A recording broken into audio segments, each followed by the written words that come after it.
안녕하세요. 주식의 소리의 애소르입니다. 한캠의 내용 이어서 바로 보도록 할게요. 한캠은 유기화합물 합성 전문 CDMO 기업으로 고객사의 요구에 따라서 화합물 소재를 연구하고 개발하고 생산을 합니다. 화합물 소재 중에서는 유기화합물을 다룬다는 건데, 유기화합물은요, 탄소 원자를 함유한 화합물을 총칭하는 거고요. 금속을 포함하는 무기화합물과 구분하기 위해서 사용이 됩니다. 유기화합물이 무기화합물에 비해서 훨씬 다양한 구조가 가능하기 때문에 신약 개발이나 신소재 개발, 이렇게 새로운 물질을 찾아내는 분야에서 계속해서 유기화합물 신물질이 창출이 되고 있다고 하네요. 그래서 이렇게 새로운 유기화합물을 만들 때 한캠 같은 회사가 필요시 되는 거고요. 회사가 현재 가장 주력하고 있는 분야는 OLED 소재 부문인데요. 아래 그림을 보시면 OLED 디스플레이 시장은 기초 화학물질 생산업체, 그 다음에 원료물질 CDMO 업체, 그 다음에 원천 소재 개발 업체, 다음에 OLED 패널을 제조하는 업체, 마지막으로 IT 제조업체, 이렇게 밸류체인이 구성이 되어 있습니다. 한캠은 이 중에서 CDMO 업체에 해당이 되는 거고요. 중국이나 캐나다에 위치한 기초 화학물질 생산업체로부터 원료를 구입을 해서 OLED 제조에 필요한 소재를 연구 개발, 생산까지 하고요. 듀폰이나 LG화학 같은 원천 소재 개발 업체에 판매를 하고 있습니다. 여기서 OLED 소재라고 하면 OLED 각 층에 사용되는 유기화합물 소재를 의미하고요. 한캠은 발광층의 소재와 공통층 소재를 납품하고 있다고 합니다. 자, 매출 구성을 보면 OLED 소재 부분의 비중이 압도적으로 높습니다. 23년 기준으로 77.25%, 24년 반기 기준 86.91%나 되네요. 그 밖에 석유화학 제품 가공 시에 필요한 촉매 소재와 반도체, 의약품 소재 이런 것들도 다루고 있습니다. 아직은 비중이 낮긴 하지만. 그래서 우선 한캠은 OLED에 쓰이는 유기화합물 소재의 합성을 주로 하고 있다라고 보면 되겠는데, 그럼 이 회사의 경쟁력은 어디에 있느냐? 설립 후에 25년 동안 오랜 업력을 통해 구축한 자체 데이터베이스 관리 시스템이 동종업계 최고 수준으로 평가를 받는다고 합니다. 약 6천여 건 이상의 합성 반응 경험을 가지고 있고요. 8,600건의 샘플 데이터도 확보가 되어 있습니다. 이렇게 데이터베이스가 많이 쌓여 있으면 합성 공정 과정에서 시행착오를 최소화할 수 있고, 또 공정을 최적화시켜서 원가 경쟁력을 갖출 수가 있고, 또 엄청 다양한 샘플을 확보하고 있는 만큼 고객사 의뢰에 가장 빠르고 정확하게 대응할 수도 있기 때문에 타사 대비해서 높은 경쟁력을 유지할 수 있다고 설명을 합니다.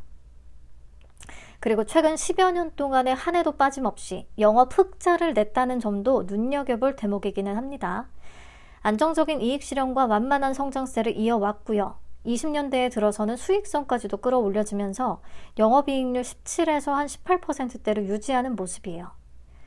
올해 반기 매출은 180억 원 정도를 기록을 했는데, 회사의 매출이 보통은 상저, 하고, 하반기에 더 집중되는 경향을 보인다는 것을 감안을 하면 올해 또 역대 최고 매출 달성 가능성이 제기됩니다. 그동안 기술 특례 상장, 적자 기업들 계속 보다가 수익을 탄탄히 내고 있는 것을 보니까 좀 좋은 것 같아요. 자, 이렇게 OLED 시장의 성장과 함께 안정적인 이익 실현과 완만한 성장세를 이어왔던 회사인데, 약간의 리스크 요인, 좀 아킬레스건을 찾는다고 하면 소수 고객사에 편중된 매출 구조를 들 수가 있습니다. 23년 기준 상위 2개사에 집중된 매출 비중이 90%를 넘어요. 이렇게 되면 디스플레이 시장 성장이 좀 둔화되거나 이 2개 회사의 투자 계획이라든지 전략에 따라서 한캠의 실적도 출렁임이 심할 수밖에 없다는 거죠. 그래서 이번에 공모자금 사용 계획도요, 이런 약점 보완에 포커스가 좀 맞춰져 있습니다. 전체 공모자금의 77%를 설비 증설에 투입을 해서 포트폴리오 다각화를 이루겠다는 구상이에요. 옥천 공장 내에 신규 공장동을 증설을 한다고 하는데, 그러면 합성 CDMO 업계 최대 수준의 캐파를 우선은 확보하게 되는 거고요. 여기에 의약품 중간체, 반도체 소재, 이런 기타 소재 제품 라인을 좀 추가할 예정입니다. 제품 라인 확장을 통해서 매출 분포도를 좀 완화할 계획을 하고 있는 거죠. 그리고 추가적인 성장을 위해서 OLED 소재의 다변화도 추진하고 있어요. 중수소 치환 기술력을 바탕으로 고부가 가치 OLED 소재를 개발 중이라고 하는데, 중수소 치환 기술이란 무엇이냐? OLED를 구성하는 수소를 중수소로 바꾸는 기술이고요. 이 기술을 활용을 하면 OLED 소재의 내구성과 물리적 안정성을 강화시킬 수 있어서 제품의 수명 연장이 가능하다고 합니다. 디스플레이 제품들은 꽤 고가이기 때문에 수명 연장을 위한 장수명 소재가 중요한 화두로 떠오르고 있는데요.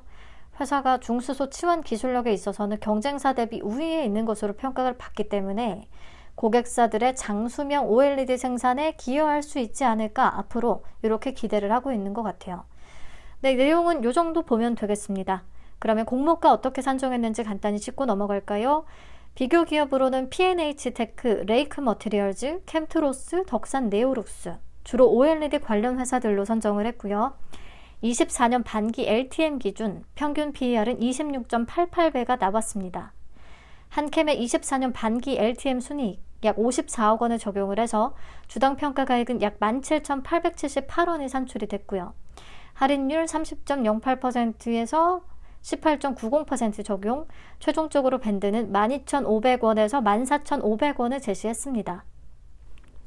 자, 그러면 비교 기업들하고 밸류에이션 비교를 해서 봤을 때 한캠의 상단 기준 PER 21.56배는 실적 성장을 감안해서 봤을 때 비교적 무난한 수준이라는 생각은 들었어요. 그러면 과연 기관들의 평가는 어땠을까요? 자, 수요 예측 경쟁률은 1019.86대 1을 기록했습니다. 2,209개의 기관이 참여했고요. 그러면 인스피언에 비해서 경쟁률이나 참여 건수는 조금 낮은 정도를 기록하고요. 그래도 참여도는 여전히 높은 편에 속합니다. 신청가격 분포표를 보면 공모가 밴드가 12,500원에서 14,500원이었는데 참여한 기관 중에 2개를 제외하고는 전부 다 최상단 14,500원 이상을 써낸 모습입니다. 특히나 18,000원 이상의 90% 넘게 분포하고 있어요. 대부분이 18,000원 이상을 적어냈다는 소리죠.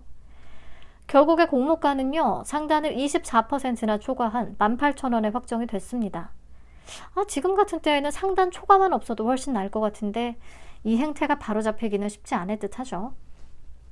자, 확약은요, 건수 기준으로 3.03%, 수량 기준으로 3.89%, 인스피언보다 조금 높긴 하지만 의미 없는 수준으로 여전히 매우 낮습니다.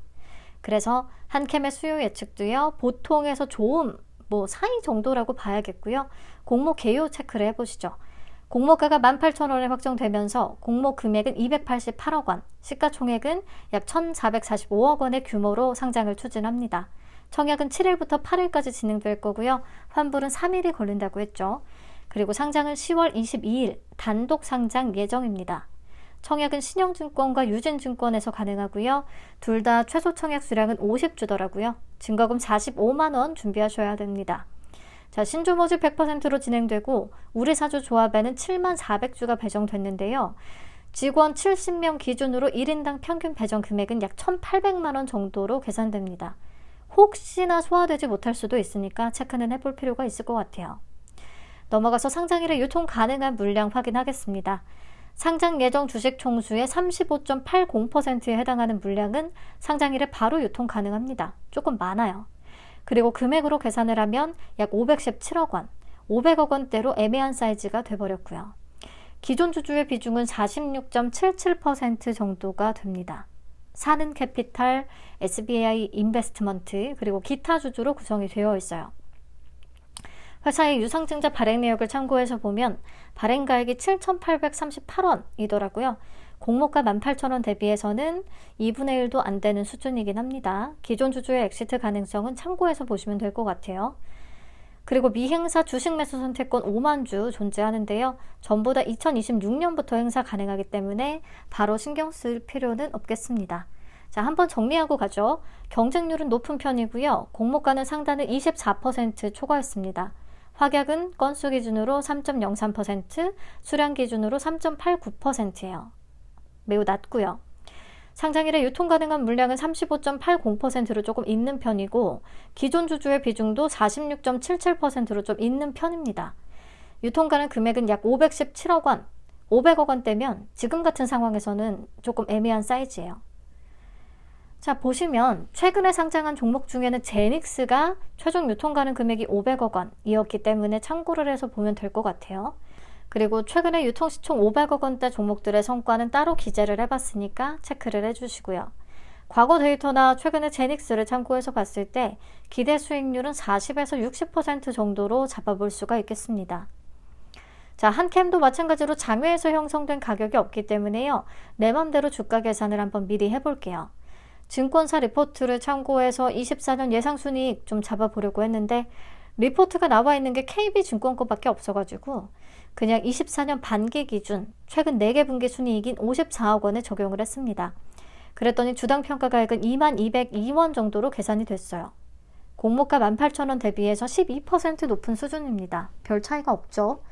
근데 앞에서 얘기를 했잖아요. 회사의 실적이 상저하고 하반기에 더 높게 잡히는 경향을 보이기 때문에 24년 예상순이익은 제가 잡아놓은 54억 원보다는 더 높을 가능성이 꽤 크다고 봅니다. 그렇다면 제가 계산한 밸류보다는 더 높은 밸류를 받을 수가 있을 거예요. 자, 아무튼 그렇다고 해도 현 시점에서의 기대 수익률은 한 40에서 60% 정도.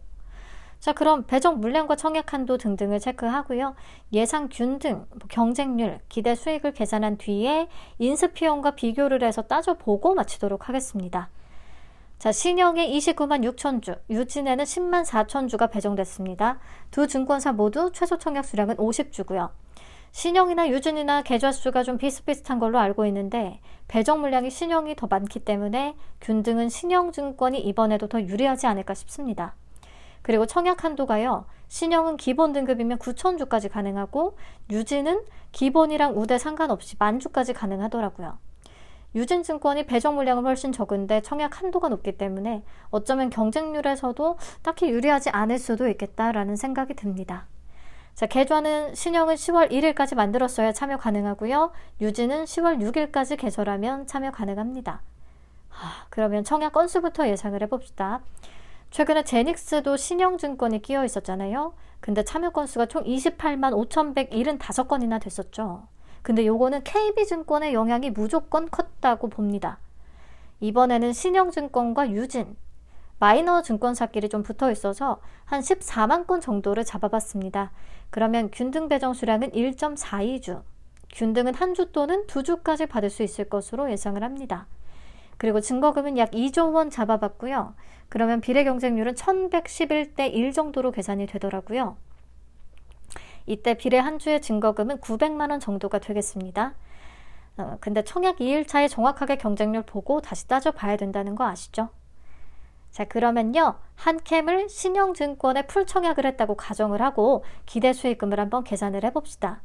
균등은 한 주, 비례는 8주가 가능하다면 40% 기준의 수익금은 64,800원, 50% 기준의 수익금은 81,000원, 네, 파킹 3일치 이자는 약 17,741원. 요것도 파킹 이자보다는 남는 게 있을 것 같아요. 근데 중요한 건 인수피형과의 비교잖아요. 둘 중에 어디에 비례자금을 싣는 게 좋을지. 자, 조건만 놓고 비교를 해보면 한캠이 확약이 의미 없이 조금 높은 것을 제외한다면 모든 측면에서 인수피현의 조건이 훨씬 유리합니다. 가볍고 기존 주주의 비중도 낮고 유통 물량도 적고. 다만 한캠은 단독 상장이고 인스피어는 YJ링크와 동시 상장이라는 핸드캡이 있기는 해요. 우선 조건은 이렇게 확인을 해보시고요. 더 중요한 거, 기대 수익금을 한번 비교를 해봅시다. 인스피어의 50% 등급 한도인 5,400만 원을 기준으로 비교를 했습니다. 한캠은 6,000주 청약 가능하고요. 비례는 5주 배정 가능할 것 같아요. 제 예상 경쟁률 하에서. 그러면 50% 기준의 기대 수익은 45,000원이거든요. 반면에 같은 금액을 인스피언에 청약을 한다면 비례는 4주가 가능할 것으로 예상을 하고 이때 더블 기준의 기대 수익이 48,000원이 됩니다. 더블 이상을 보고 있기는 한데 동시상장이라서 좀 보수적으로 말씀을 드렸어요. 자, 더블 기준의 수익이 한캠 50% 기준의 수익을 이길 수가 있기 때문에 인스피언의 기대 수익이 더 클 것으로 생각은 하고 있습니다. 물론 청약 당일의 경쟁률 좀 정확하게 다시 대입을 해서 수익 비교도 다시 해봐야 됩니다. 무조건. 근데 지금 예상하기로는 인스피언이 더 무난한 선택이 될 것 같아요.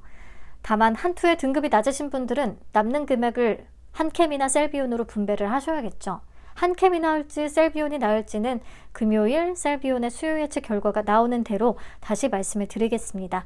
여기서 마칠게요. 시청해주셔서 감사합니다. 좋은 밤 되세요.